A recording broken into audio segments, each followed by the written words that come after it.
నమస్తే welcome to Andhraprabha నేను Rana Pratap అక్రమాస్తుల anaconda Shiva Balakrishna అసలు ఎవరి శివబాలకృష్ణ శివబాలకృష్ణ సిద్దిపేట జిల్లాకి చెందిన వ్యక్తి. అతను ఢిల్లీ స్కూల్ ఆఫ్ ప్లానింగ్లో మాస్టర్స్ డిగ్రీ కంప్లీట్ చేశాడు అండ్ ఉమ్మడి ఆంధ్రప్రదేశ్కి పలు గవర్నమెంట్ ఆర్గనైజేషన్స్ వర్క్ చేసిండు అండ్ 2018 నుంచి 2023 వరకు హెచ్ఎండిఏ ప్లానింగ్ డైరెక్టర్గా ఉన్న ఆయన అండ్ 2023 నుంచి మెట్రో రైల్కి ప్లానింగ్ డైరెక్టర్గా వర్క్ చేసిండు. సో ఈ నేపథ్యంలో ఏదైతే అతను పదవీకాలం 2018 నుంచి 23 వరకు ఉన్న సర్వీస్లో అతను చాలా వరకు అక్రమాస్తులు కూడబెట్టారని చెప్పేసి అతని పైన ఆరోపణ జరిగింది అండ్ దానిపైన విచారించి చాలా వరకు అతని అక్రమాస్తులు కూడా ఇప్పటికే జప్తు చేశారు. సో మణికొండలో అతని ఇంట్లో సోదాలు జరిపిన ఏసీబీ సో కొన్ని లగ్జరీ కార్లను కూడా సీజ్ చేసింది. అలాగే కొన్ని వాచెస్ కూడా సీజ్ చేయడం జరిగింది. సో దాంట్లో ఆ వాచెస్ వాల్యూ వచ్చేసి 80 లక్షల వరకు ఉంది. సో ఇలా చెప్పుకుంటూ పోతే చాలా వరకు అతని దగ్గర అక్రమ ఆస్తులు ఉన్నట్టు తెలిసింది. సో దీనిపైన ఇప్పటికీ ప్రజెంట్ అతను పోలీస్ కస్టడీ ఉన్న నేపథ్యంలో ఏసీబీ 10 రోజుల వరకు తన విచారణ కోసం కస్టడీ కోసం నాంపల్లి కోర్టులో పిటిషన్ దాఖలు చేసింది. సో ఈ నేపథ్యంలో నాంపల్లి కోర్టు కూడా పర్మిషన్ ఇచ్చింది. 8 రోజుల వరకు అతని విచారణ కోసం ఏసీబీకి పర్మిషన్ కూడా ఇచ్చేసింది అనమాట. సో ఈ పర్మిషన్ ఎలా ఉండబోతుంది ఈ విచారణ, ఎందుకంటే ఇప్పటికే చూసుకుంటే చాలా వరకు అతను హెచ్ఎండిఏ పరిధిలో చాలా వరకు కంపెనీస్కి కానీ చాలా వరకు వెంచర్స్కి పైన అక్రమంగా అతను పర్మిషన్స్ ఇవ్వడం జరిగింది. సో దానిపైన కమిషన్స్ కూడా వసూలు చేసినట్టు తెలుస్తుంది. సో దీనిపైన చాలా వరకు బాధితులు కూడా ఇప్పటికీ అతను అరెస్ట్ అయిన తర్వాత చాలా వరకు బాధితులు కూడా ఏసీబీ ఆఫీస్లోకి వెళ్ళి కంప్లైంట్ రైజ్ చేయడం జరుగుతుంది అనమాట.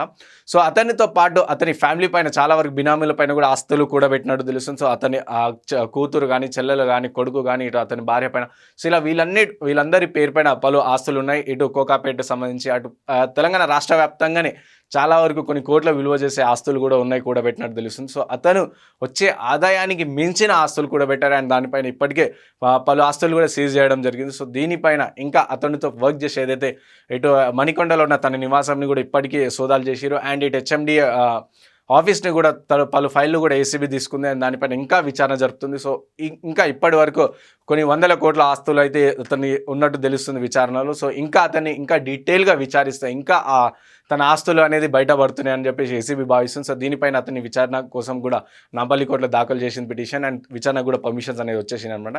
సో అతని పాటు అతనితో పనిచేసే కొలీగ్స్ ఎవరైతే ఉంటారో ఉద్యోగస్తులు సో వారికి కూడా ఈ ఉచ్చు బిగియనున్నట్టు తెలుస్తుంది. ఎందుకంటే వారితో ఎలా సహకరించారు ఎవరైతే శివ బాలకృష్ణనో సో అతనికి తనతో పాటు ఉన్న సహ ఉద్యోగులు కూడా ఎలా సహకరించారు సో వారికి కూడా నోటీసులు వెళ్ళినాయి అనమాట. సో వాళ్ళకి కూడా ఈ ఉచ్చు బిగియనున్నట్టు తెలుస్తుంది అనమాట. అండ్ ఇలా చూసుకుంటే ఇంకా అతనితో పాటు ఎవరైతే తన బాధితులు ఉన్నారు ఇప్పటికే చాలామంది వచ్చారు. సో వాళ్ళ బాధితులు కూడా తనపై కంప్లైంట్ రేజ్ చేసి మాకు కూడా ఇలా చాలా వరకు మా లేఅవుట్స్కి పర్మిషన్స్ ఇవ్వడం కానీ పర్మిషన్ ఇవ్వకుండా ఆగడానికి కానీ సో మా పైన డబ్బులు వసూలు చేశారని చెప్పేసి చాలా వరకు బాధితులు కూడా కంప్లైంట్స్ చేశారు. సో దీనిపైన కూడా ఏసీబీ విచారణ చేస్తుంది. సో చూడాలి ఫైనల్లీ విచారణ ఎంతవరకు వెళ్తుంది. ఇప్పటికే తవ్వుతున్న కొద్దీ ఇంకా తన ఆస్తులు బయటికి వస్తున్నాయి. సో ఇంకా ఎప్పటి వరకు వెళ్తుంది అని దీనిపైన గత ప్రభుత్వం అప్పుడు ఎందుకు విచారణ జరిపించాలి అంటే ఇన్ని వేల కోట్ల ఆస్తులు అతను సమకూర్చినప్పుడు ప్రభుత్వం ఎలా సైలెంట్గా ఉందని చెప్పేసి ఇప్పుడు ప్రజెంట్ కాంగ్రెస్ ప్రభుత్వం నుంచి కూడా విమర్శలు అనేవి వెలువెత్తుతున్నాయి.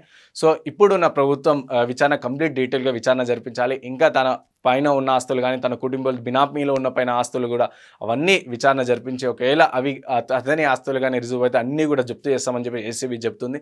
సో చూడాలి ఫైనలీ అంటే ఇంకా నెక్స్ట్ వచ్చే ఈ 8 రోజుల కస్టడీలో ఇంకా ఎన్ని అతని ఆస్తులు బయటపడతాయి అని చెప్పేసి సో దీనిపైన అటు ప్రజల్లో కానీ ఇటు ప్రభుత్వం పైన సో అటు పోలీస్ అధికారులు కానీ సార్వత్రిక అందరి పైన కూడా చాలా వరకు అయితే సస్పెన్షన్ అయితే ఉందన్నమాట. సో అతని ఈ అక్రమాస్తుల పైన ఇప్పటికే ప్రభుత్వం అతని ఉద్యోగాల నుంచి తొలగిస్తున్నట్టు ఉత్తర్వులు కూడా జారీ చేసింది అండ్ సస్పెన్షన్ వేటు కూడా వేసింది.